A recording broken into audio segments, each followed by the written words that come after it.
up the Uba Cordero Show. If you're new here, my name is Olivia and with me here is Uba. And just a slight reminder, the Uba Cordero Show is now available on an internet-based radio, which is the blackatlanticradio.com, and we'll also leave the link to the radio down in the description box. So welcome back, Uba. Thank you. So today we're going to talk about immigration within the African continent. There's been a lot of talk about immigration in regards to US and European migration policies.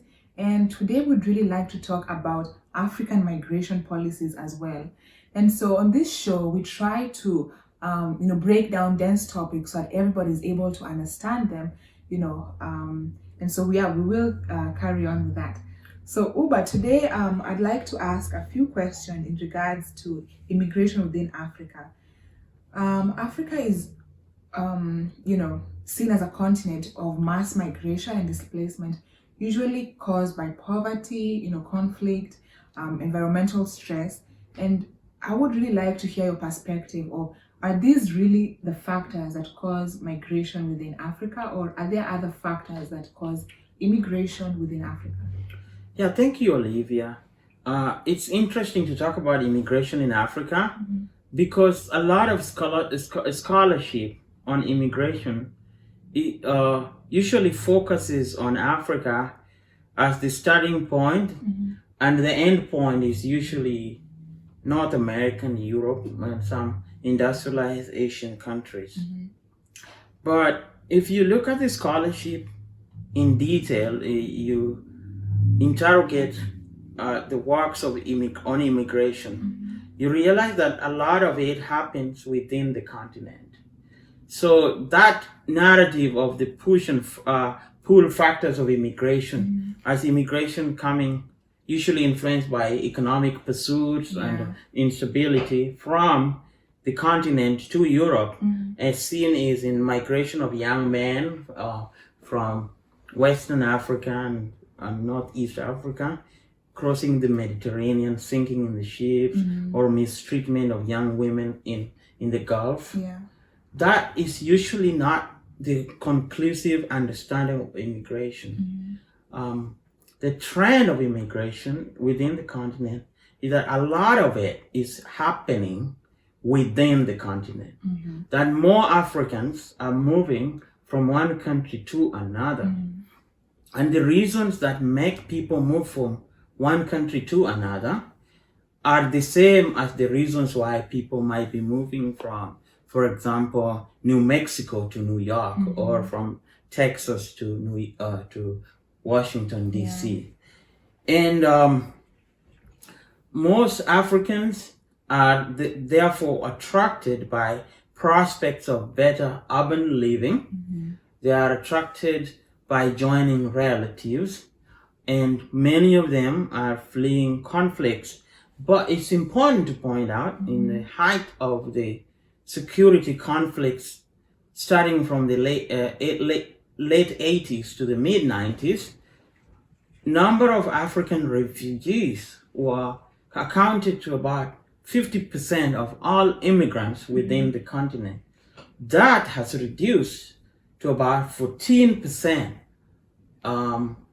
accounting for almost 10 million people moving from one country to another in the last decade or so. So there's reduced number of conflict-instigated movements as a result of peace. And another thing I wanted to focus on is that 86% of immigrants within the continent do it for the same reasons that people move in any other continent, and it's got nothing to do with conflicts or climate change or other things. So what is the highest percentage attributed to? The highest percentage of immigration, what is it attributed to, if not conflict? It is attributed to changing economic prospects. So here you look at, there has been an increase in economic development in the continent. Economic growth has led to economic development.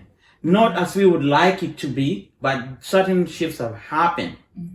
And these shifts have led to people desiring better prospects in much more industrialized spaces. And from those spaces, then they have access to what is possible. So you have a discussion over here of capability and aspirations. So you have technology, you have know-how, you have access to the internet and increased communication infrastructure, allowing people to move quite easily. That's why the debate on immigration and immigration in Africa should be internal rather than external. It happens more in the continent than outside. We just get to see the external because that is what dominates media narrative about immigration. Yeah, that's true. The media has a really big influence in terms of documenting the immigration from Africa to other parts of other continents. So what would you say is the role of states in immigration within Africa, or the role of government within these states in Africa? Yeah, that's the interesting thing. I did a little work on that, and I found out the role of states that this debate about African hospitality, that Africans is a free moving continent, people welcome one another. And when you put that to the facts, then you realize that there's a lot less of it. So African states have, some of them have anti-foreign attitudes, increased border restrictions, visa restrictions. So on paper, there's always this assumption that they're welcoming and these borders are fluid and porous. But it is very difficult for some countries to grant residency status to neighboring countries. It is, and these sentiments are a conglomeration of factors, and one of them is the idea of economic development increasing or decreasing positive immigration attitudes.